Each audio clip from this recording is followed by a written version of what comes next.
By late 2025, the United States had slapped a punishing 50% tariff on nearly 70% of Indian exports. The reason? A complex mix of geopolitical frustration and the massive influx of Russian oil refining in Indian ports. Billions of dollars in textiles, pharmaceuticals, and machinery were stuck in limbo. Analysts were predicting a lost decade for the strategic partnership. And then the phone rang. This week, everything changed. In a move that has stunned global markets, Washington and New Delhi didn't just patch things up, they announced a $500 billion pivot that fundamentally rewires the global economy. It's being called the Phase 1 framework, but the numbers tell a much bigger story. Today, we are breaking down exactly what just happened. Why did India agree to buy $500 billion in American goods? What did the US give up in return? And most importantly, is this the start of a new golden era, or just a temporary ceasefire in a volatile world? The anatomy of the deal. Let's get into the nuts and bolts. The headline figure is staggering. India has committed to purchasing $500 billion worth of US goods over the next 5 years. To put that in perspective, that is roughly equivalent to the entire GDP of countries like Austria or Thailand. So what is India buying? The shopping list is strategic. First, energy. A massive chunk of this deal involves liquefied natural gas, LNG, and coal. This is a direct answer to the US complaint about India's reliance on Russian energy.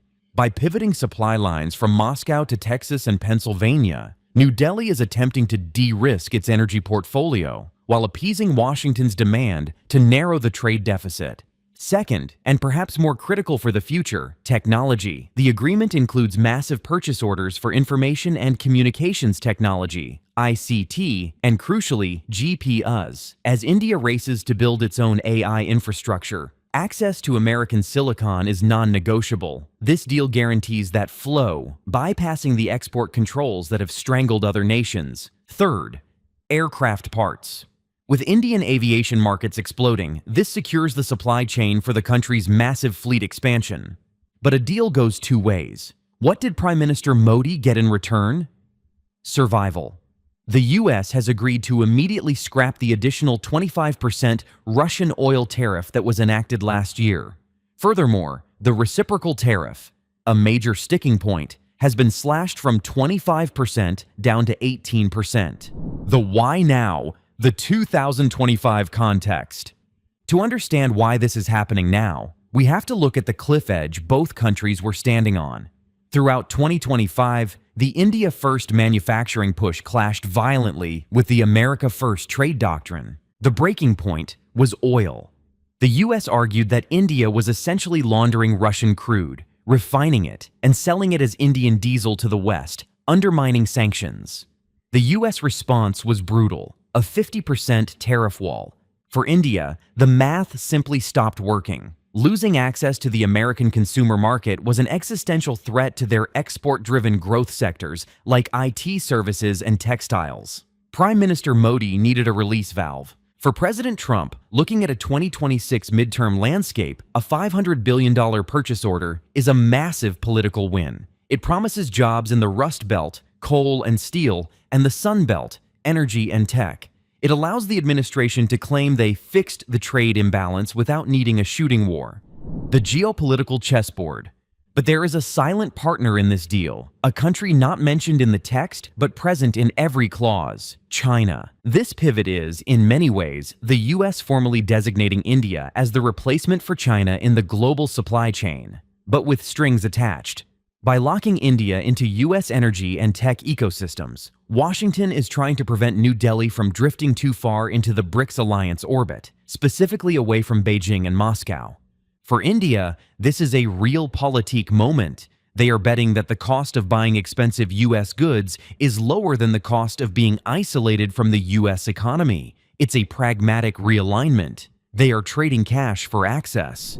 The risks and reality checks. Now, before we pop the champagne, we need to look at the reality check. This is a Phase 1 framework. If you follow trade negotiations, you know that framework is diplomat speak for "we agreed on the idea, but the details are messy." First, the $500 billion is a commitment, not a wire transfer. Can India actually absorb that much American energy and coal? Their infrastructure is growing, but that is a massive volume of imports to handle in 5 years. If they miss targets, do the tariffs snap back? The deal includes monitoring conditions, which sounds a lot like a trapdoor the US can open anytime it feels shortchanged. Second, the economic impact might be more muted than the headlines suggest. Goldman Sachs released a note this morning predicting a GDP boost for India of only 0.2% from this specific deal. Why so low? Because while tariffs are down, India is now paying a premium for US goods compared to cheaper global alternatives. They are paying a geopolitical tax to keep the US market open. Third, domestic pushback. India has agreed to reduce tariffs on US agricultural and industrial goods. This has historically been a third rail in Indian politics. Indian farmers and small manufacturers are terrified of being flooded by American products. Prime Minister Modi will have a tough time selling this at home, even if it saves the export sector. A fragile truce. So, where does this leave us? The $500 billion pivot is less of a marriage and more of a prenuptial agreement. It's a transactional arrangement born out of necessity, reflecting the complex realities of geopolitics rather than genuine partnership. The United States needs to decouple from China and establish a counterbalance in Asia, while India, eager to accelerate its development, relies heavily on American technology and consumer markets to reach its ambitious goal of becoming a developed nation by 2047. The trade war may be officially over, with tariffs reduced and goods once again flowing across borders. But make no mistake, this relationship has fundamentally shifted. What was once characterized as strategic partnership has now morphed into transactional alliance. The romance of diplomatic trust and shared vision has faded, replaced by a ledger of numbers and strategic calculations. Both sides are looking out for their own interests first and foremost. Whether this fragile deal endures for 5 years depends heavily on India's ability to meet purchase targets and the US's satisfaction with those numbers. In the unpredictable world of 2026, 5 years can feel like an eternity, full of potential pitfalls and unforeseen shifts. What do you think?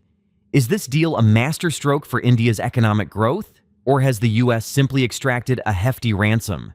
Share your thoughts in the comments below. And if you're curious about the other major shifts happening across Asia, be sure to check out this video right here.